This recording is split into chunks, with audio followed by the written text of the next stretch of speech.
मेरा रिश्ता उमैर से जैसे ही तय हुआ और मैंने उमैर के नाम की अंगूठी पहनी, उसी रात मुझे उमैर की कॉल आ गई। मेरी ननद मंगनी की रस्म अदा होते ही मुझे बता चुकी थी कि रात को भाई की कॉल का इंतज़ार करना। ये सुनकर मेरे दिल की धड़कनें तेज़ हो गई थीं। मैंने अपनी ननद को दबे लफ्ज़ों में कहा भी था कि हमारे यहाँ टेलीफोन एक राब्ता को अच्छा नहीं समझा जाता, मगर उसने मेरी एक न सुनी। कहने लगी, भाई का इरादा तो तुम्हें अपने हाथ से अंगूठी पहनाने का था, मगर तुम्हारी वालिदा ने इस बात पर एतराज़ उठाया तो हम लोगों ने कुछ नहीं कहा। अब तो तुमने मेरे भाई के नाम की अंगूठी पहन ली, इसलिए ज़्यादा नखरे मत दिखाओ। मेरी ननद मेरी हम उम्र थी, बहुत जल्द मुझसे बेतकल्लुफ़ी हो गई थी। रात को जब मैं कमरे में सोने के लिए लेटी तो मेरे मोबाइल पर एक अनजान नंबर से कॉल आने लगी। वो नंबर देखकर मेरे दिल की धड़कनें बढ़ गई थीं, क्योंकि मेरी ननद मुझे पहले ही कह चुकी थी कि रात को भाई का फ़ोन आएगा और बात कर लेना। मैंने झिझक कर फ़ोन उठाया था। अगली आवाज़ एक नौजवान की थी। कहने लगा, मैं उमैर बोल रहा हूँ। उमैर का नाम सुनकर ही शर्म से मेरी नज़रें झुक गई थीं। रिश्ता ही कुछ ऐसा था। पहले तो उसने मेरा हाल अहवाल पूछा। मैंने बस जी ठीक हूँ कहकर बात को मुख्तसर और ख़त्म कर दिया, मगर उमैर ने फ़ौरन से तकल्लुफ़ के पर्दे हटाने शुरू कर दिए। कहने लगा, तुम्हारी तस्वीरें देख रहा था जो मोबाइल पर सबा ने खींची थीं। सबा मेरी ननद का नाम था। मंगनी की रस्म पर वो मेरी ढेरों तस्वीरें अपने मोबाइल पर खींच कर ले गई थी। ये सुनकर भी मैं नहीं समझ पा रही थी कि मुझे जवाब क्या देना चाहिए। हमारे यहाँ तो कज़िनों में भी ज़्यादा बेतकल्लुफ़ी नहीं बरती जाती थी। लड़की की उम्र सन बलूगत पर पहुँचती तो हमारी वालिदा और चचिया मामियाँ सब अपनी बेटियों को समझाने लगती कि अब तुम बड़ी हो गई हो, अपने कज़िनों से फ़ासला रखा करो। अब मुनासिब नहीं लगता कि तुम उनके साथ बेतकल्लुफ़ी से बात करो या उनके साथ हंसी मजाका में हद से तजावुज़ कर जाओ। हमारे घर के बड़े बुज़ुर्ग भी हमारे कज़िनों को ऐसी ही बातें समझाते थे। इसलिए जैसे जैसे हमारी उम्र बढ़ती जाती, हमें खुद ब खुद कज़िन का रिश्ता कायम हो चुका होता था। और रिश्तों में जब तक पाकीज़गी बाकी रहती है, रिश्ते खूबसूरत रहते हैं। इससे बिल्कुल बरअक्स थीं जो बातें उसने मुझसे की। मेरे कानों की लौ तक सुर्ख हो चुकी थी। कहने लगा, तुम्हारी एक एक तस्वीर को मैंने चूम चूम कर सीने से लगाया है। ये सुनकर तो मैं पूरी तरह से स्तब्ध सी गई थी। भला ये भी कोई बात बताने वाली थी? फिर कहने लगा, क्या हरज था तुम्हारी वालिदा मुझे ये मौका दे देती कि मंगनी की अंगूठी मैं तुम्हें पहनाता। कसम से अगर इजाज़त मिलती तो अंगूठी पहनाते हुए ही तुम्हारे खूबसूरत हाथ भी चूम लेता। उसकी बातें सुनकर मेरे चेहरे पर पसीना नुमायां हो रहा था, हाथों में तरी उतरने लगी थी। ऐसी बातें तो मैंने तसव्वुर में भी नहीं सोची थी। मैंने कहा, बात सुनिए, मैं उससे कहना चाहती थी कि वो मुझसे इस किस्म की बातें न करे। मेरे यूं कहने पर कहने लगा, कहो ना जाने मन, तुम्हारी बातें सुनने के लिए ही तो तुम्हें कॉल की है। मेरा दिल तो यूं था कि जैसे पसलियां तोड़कर बाहर आ जाएगा। 2 मिनट की बात पर उसने सारे शर्म के पर्दे हटाने शुरू कर दिए थे। मैंने फ़ौरन से फ़ोन बंद कर दिया। दिसंबर के सर्द मौसम में भी मैं 2 मिनट में पसीने से तर हो चुकी थी। दोबारा फ़ोन की घंटी ने मुझे बुरी तरह से चौंका दिया था। मैंने फ़ोन नहीं उठाया, बल्कि एक टेक्स्ट मैसेज किया कि मुझे नींद आ रही है, मैं आपसे फिर कभी बात कर लूँगी। अभी मैसेज किए हुए मुझे 1 मिनट ही हुआ था। फ़ौरन से रिप्लाई आया। उमैर का मैसेज आया कि मेरी नींदें उड़ाकर तुम कैसे सो सकती हो, आज तो रात भर मैं तुम्हें नहीं सोने दूंगा। उसकी बातें ऐसी थीं कि मैं समझ नहीं पा रही थी कि मुझे क्या करना चाहिए। अभी तक मेरे घर वाले इस बात से वाकिफ़ नहीं थे कि मैंने उमैर से बात की है। मैंने फ़ोन ऑफ कर दिया। मैं नहीं जानती थी कि मंगनी के बाद मंगेतर ऐसी बातें करते हैं। मैंने तो सोचा था कि बस हाल अहवाल ही करेगा, मगर उमैर ने तो पहली ही कॉल में मेरे होश उड़ा के रख दिए थे। नींद तो खैर मुझे भी रात भर नहीं आई, उसकी बातें ही कुछ ऐसी थीं। 6 महीने बाद हमारी शादी तय हुई थी और मैं नहीं चाहती थी कि उन 6 महीनों में मैं उमैर की इस कस्म की बातें सुनूं, क्योंकि मैंने अपने घर की ख्वातीन से यही सुना था कि टेलीफोनिक राब्ते शादी के शुरू के दिनों का चार्म ख़त्म कर देते हैं और फिर मंगेतर का रिश्ता कोई शरई हैसियत नहीं रखता। बहुत सी कज़नों की शादी आपस में हुई थी, मगर जब उनकी मंगनी हो जाती तो उन दोनों का आपस में राब्ता और सलाम दुआ भी ख़त्म कर दी जाती। यहाँ तक कि अगर कोई कज़न अपनी मंगेतर के घर जाता तो वो अपने कमरे में चली जाती, उससे पर्दा करती थी। मैं यहाँ पर बैठी ये सोच रही थी कि उमैर मेरा कज़न नहीं है, मेरे लिए बिल्कुल अनजान है। उसके बावजूद उसकी बातें ऐसी हैं कि मैं मुनासिब नहीं समझती कि मुझे उससे बात करनी चाहिए। अगली रात उसका फिर से फ़ोन आ गया। मैं सोच चुकी थी कि इस बार उसे साफ कह दूंगी कि हमारे यहाँ ये सब अच्छा नहीं समझा जाता, मगर वो मेरी बात सुनता ही कब था। मेरी इस बात को भी उसने यूं नज़रअंदाज किया जैसे इस बात की उसके नज़दीक कोई अहमियत ही नहीं थी। वो तो अपनी बेताबियाँ बेचैनियाँ बयान करता तो मुझे तो अपने कानों से धुआं निकलता हुआ महसूस होने लगता। एक बार तो मैंने उमैर से कह दिया कि मुझे आपकी बातें गैर मुनासिब सी लगती हैं। वो कहने लगा, तो तुम्हारा क्या ख्याल है, 2 मंगेतर आपस में 2 का पहाड़ा सुनाते हैं या सियासत पर बात करते हैं? जाने मन ऐसी ही बातें होती हैं, नींदें उड़ा देने वाली, चीन छीनने वाली। मैंने कहा, उमैर आप मुझे ऐसे लफ्ज़ों से मुखातिब मत किया करें, मुझे अच्छा नहीं लगता। वो कहने लगा, क्यों अच्छा नहीं लगता जाने मन? चलो जाने मन न कहूँ तो स्वीट हार्ट कह दिया करूँ। मैं तो उसकी इस तरह की बातों से जज सी होने लगी थी। मैं तो अब उमैर से बात न करने के बहाने ढूंढती थी। मैंने कह दिया कि मेरी वालिदा ने मुझे आपसे बात करते देख लिया है, सख्ती से डांट दी है कि मैं आपसे बात न करूं, क्योंकि हमारे यहाँ ये सब बुरा समझा जाता है। मेरी बात सुनकर वो कहने लगा, मैं कुछ नहीं जानता। अगर तुमने मुझसे बात नहीं की तो मैं तुम्हारी वालिदा से साफ कह दूंगा कि मेरी मंगेतर से बात करवाए, वरना मैं खुद उससे मिलने आ जाऊंगा। उसकी इस कस्म की बातें मुझे परेशान करने लगी थीं, मगर जैसे जैसे वक्त गुजरने लगा उमैर की डिमांड्स बढ़ने लगीं। कभी कहता कि मुझसे वीडियो कॉल पर बात करें, कभी कहता कि घर में कोई बहाना बनाकर मुझसे किसी रेस्टोरेंट में मिलने आ जाओ। एक बार तो उमैर की बात ने मुझे बुरी तरह से तपा के रख दिया। कहने लगा, तुम्हारे लिए मैंने खूबसूरत सी नाइटी खरीदी है वेडिंग नाइट के लिए, तुम इसे पहनकर बड़ी खूबसूरत लगोगी। उसकी इस बात ने मेरे कानों की लौ तक सुर्ख कर दी थी। मैंने कहा, हर चीज़ की एक हद होती है उमैर, आप में ज़रा भी लिहाज नहीं। मैं आपकी बीवी नहीं हूँ, मंगेतर हूँ। मुझे आपकी इस तरह की बेबाक तारीफ अच्छी नहीं लगती। अव्वल तो आपको मुझसे बात ही नहीं करनी चाहिए, क्योंकि मंगेतर का रिश्ता शरई कोई हैसियत नहीं रखता, और फिर इस कस्म की वाहियात गुफ्तगू करते हुए आपको शर्म आनी चाहिए। ये कहते हुए मेरा लहजा बुलंद हो गया था। उमैर भी गुस्से से कहने लगा, ये किस लहजे में बात कर रही हो तुम मुझसे? ऐसी भी कौन सी बेहयाई कर दी है मैंने तुम्हारे साथ? मैंने फ़ोन गुस्से से बंद कर दिया। मैंने अब ये किया कि फ़ोन उठाना ही छोड़ दिया। 15 दिन हो गए, मैंने उमैर की एक कॉल भी रिसीव नहीं की। ठीक 15 दिन के बाद मेरी सास आ गई। कहने लगी, हमें शादी की जल्दी है। मेरी वालिदा कहने लगी, मंगनी पर 6 महीने की बात तय हुई थी, हमारी तो तैयारी भी मुकम्मल नहीं हुई। वो कहने लगी, बस कुछ मसाइल ऐसे पैदा हो गए हैं कि हमें शादी 1 महीने के अंदर अंदर चाहिए। ये सुनकर मेरी वालिदा परेशान थी। वालिद भी कहने लगे, आखिर ऐसा भी क्या मसला हो गया? मगर वो ये बात बता नहीं रही थी। कहने लगी, कुछ घरेलू मसाइल हैं, बस आप हमें जल्द अज जल्द शादी दे दें।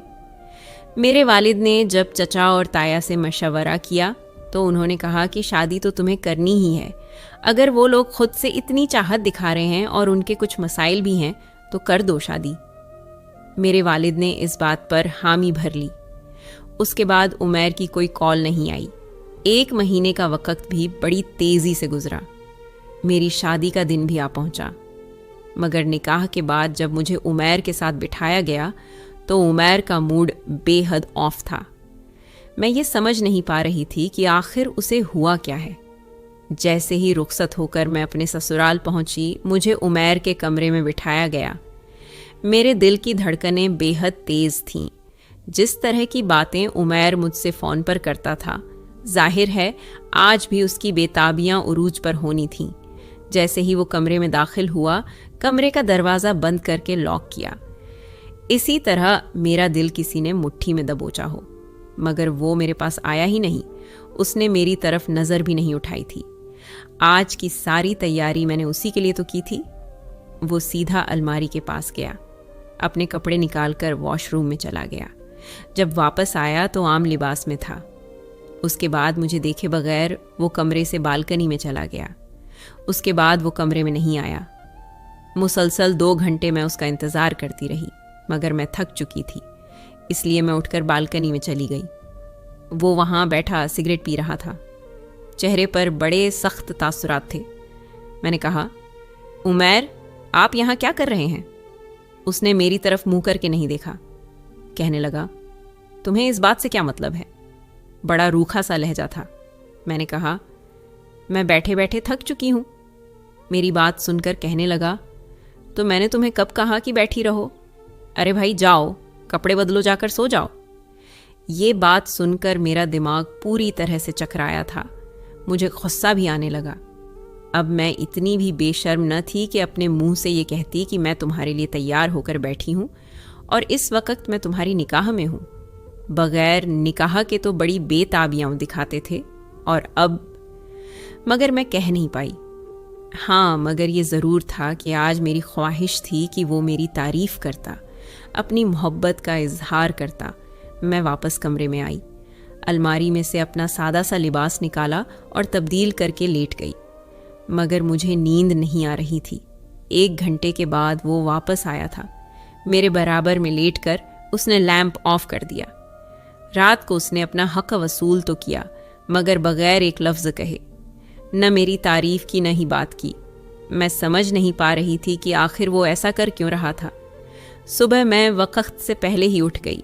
नहा धोकर मैंने एक फैंसी लिबास पहन लिया। मेकअप करके तैयार भी हो गई। मुझे लगा अब तो मेरी तारीफ़ ज़रूर करेगा। मगर उमैर उठते ही नहाने चला गया। तैयार होकर सीधा कमरे से बाहर चला गया। अभी तक उसने मुझसे बात भी नहीं की थी। मैं जब कमरे से बाहर आई तो मेरी सास और नंदें नाश्ता लगा रही थीं। मेरी सास मुझे देखकर मेरे पास आ गई, मुझे दुआएं देने लगी। मेरी ननद मेरे कान में कहने लगी, बहुत प्यारी लग रही हो। मैंने बेदिली से मुस्कराकर थैंक्स कहकर बात टाल दी। जिसकी तारीफ मैं सुनना चाहती थी, उसने एक लफ्ज़ तक नहीं कहा था। सबके साथ वो हंस रहा था, बातें कर रहा था। मैं बिल्कुल उसके बराबर में बैठी थी, मगर वो मुझसे यूं लातल्लुक़ था जैसे मैं हूं ही नहीं। उमैर की भाभी नाश्ते के दौरान हंसी मजाक करती रही, मुझसे नाश्ते का भी पूछती रही। अच्छी आदत की मालिक थी। उमैर का रवैया सबके साथ अच्छा था, सिवाय मेरे। 8 दिन गुजर चुके थे, उसने मुझसे बात तक नहीं की। तारीफ तो बहुत दूर की बात थी। जैसे ही कमरे में आता, बगैर मुझे देखे बालकनी में चला जाता।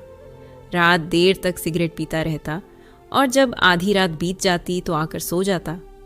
बस एक बार ही वो करीब आया था। उसके बाद तो मैं उसके लिए यूं थी जैसे कमरे में मौजूद ही ना हूं।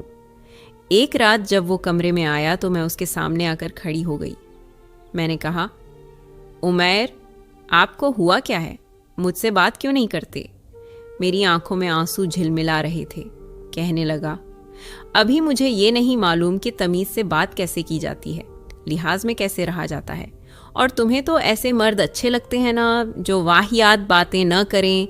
इसलिए पहले प्लीज़ तुम मुझे तमीज़ सीखने दो। ये कहकर उसने बड़ी बेरहमी से मुझे पीछे किया और बालकनी में चला गया। मैं तो उसे देखकर हक्का बक्का सी रह गई। फ़ोन पर मेरी की जाने वाली बात का कितना गलत मतलब लिया था उमैर ने। मैंने अपने बहते आंसू पोंछे और बालकनी में चली गई।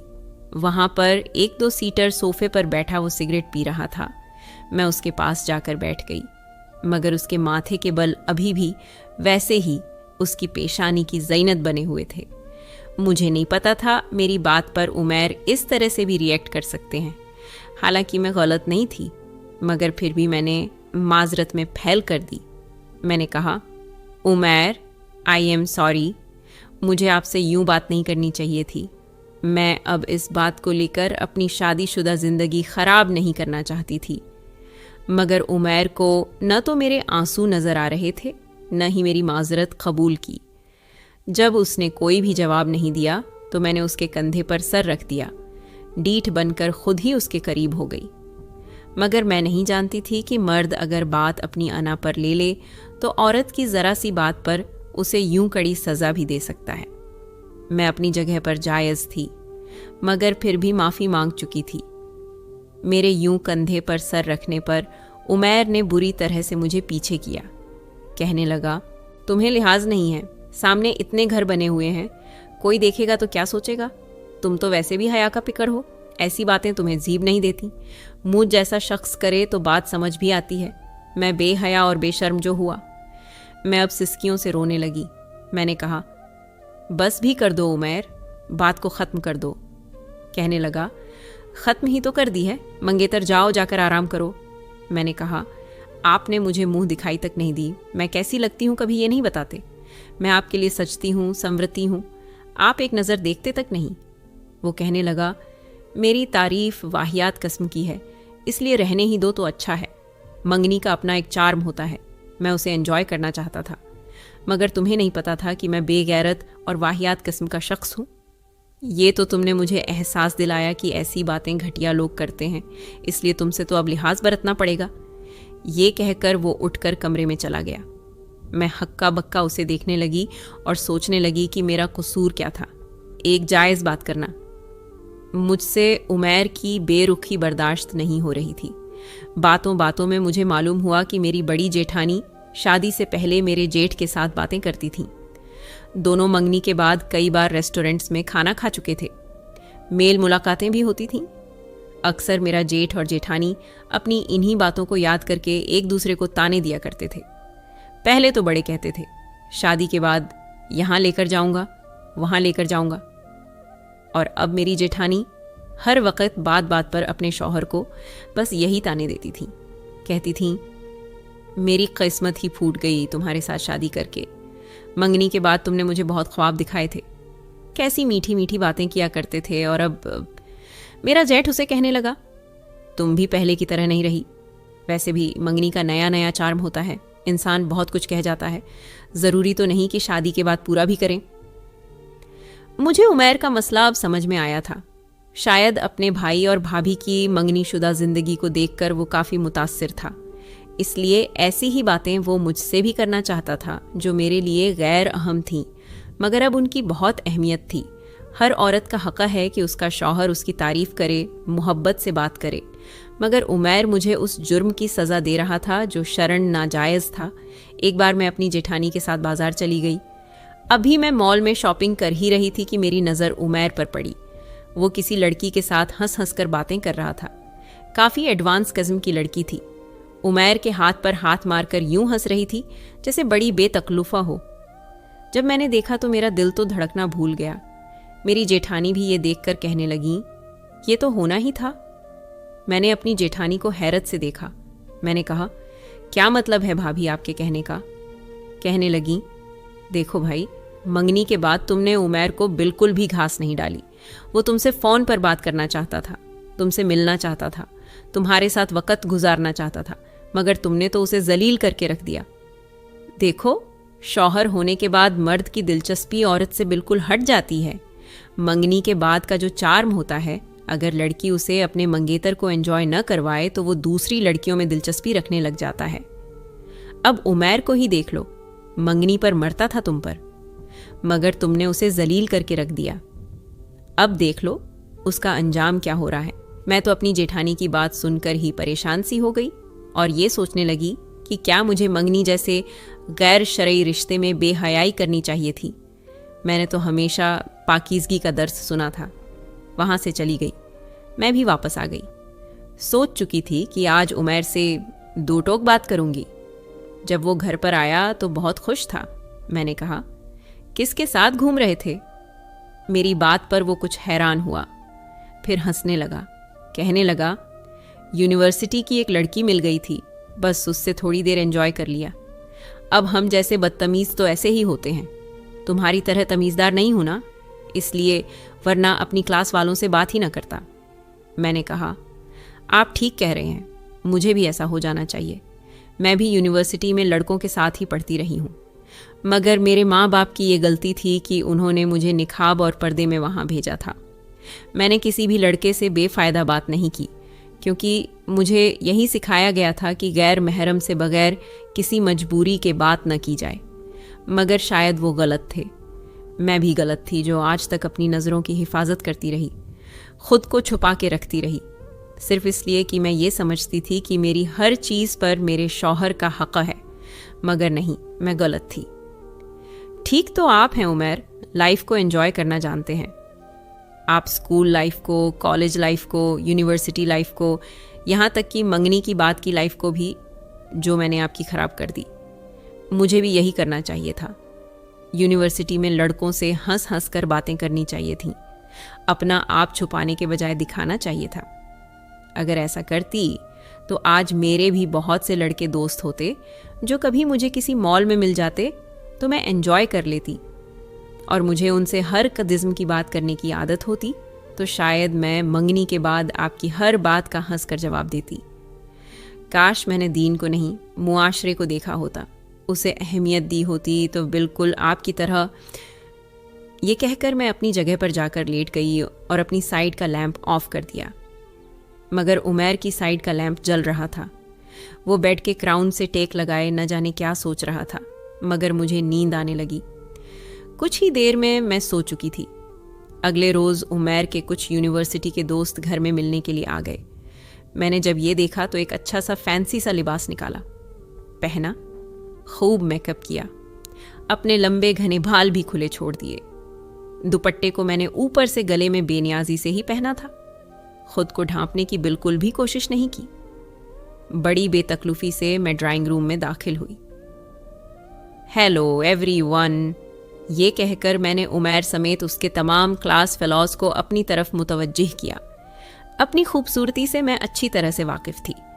वो सब तो मुझे देखकर कुछ देर के लिए आंखें झपकना ही भूल गए, मगर सबसे ज्यादा जान उमैर की निकली थी। मैं बड़ी अदा से चलती हुई उमैर के बराबर में आकर खड़ी हो गई। मैंने कहा, मेरा तारुफ नहीं करवाएंगे अपने दोस्तों को? उमैर को शायद मुझसे इस किस्म के बेबाक रवैये की उम्मीद नहीं थी। वो तो ठीक से हैरान भी ना हो पाया था। जब मैंने कहा कि चलें, कोई बात नहीं, मैं खुद अपना तारुफ करवा देती हूँ, मैंने उसके दोस्तों की जानिब मुसाफा के लिए हाथ बढ़ाया। मैंने कहा, मैं उमैर की वाइफ हूँ। मेरी बेबाकी से इब्तिदा करना उमैर के दोस्तों को बेतकल्लुफ़ सा कर गया। उन्होंने भी मुझसे हाथ मिलाना शुरू कर दिया, मेरी तारीफ शुरू कर दी। उमैर का चेहरा गुस्से से सुर्ख हुआ था और ये देखकर मेरे दिल में बड़ी ठंडक उतरी थी। उसे समझाने के लिए मेरे पास बस यही एक रास्ता बचा था। कुछ ही देर में घर की मुलाजमा चाय ले आई। मैंने चाय एक एक को खुद पेश की, हंस हंस कर उनसे बातें करती रही। उमैर बिल्कुल खामोश था, मुझे गजबनाक नजरों से देख रहा था। कुछ ही देर में उसके दोस्त मेरी तारीफ करते हुए जा चुके थे। जैसे ही वो ड्राइंग रूम से बाहर निकले, उमैर ने बड़ी जोर से मेरा हाथ पकड़ा, मुझे खींचते हुए कमरे में ले गया। मैं जानती थी कि उसे गुस्सा किस बात पर आ रहा है। कमरे का दरवाज़ा भी जोर से बंद किया, मुझे बेड पर जोर से पटका। कहने लगा, ये क्या बदतमीजी थी जो तुमने की है? तुम्हें क्या ज़रूरत थी उनके सामने यूं बेतकल्लुफ़ होने की और इस तरह से सच संवर कर उनके सामने आने की? एक से बढ़कर एक बेहुदा किस्म के लोग हैं वो लोग।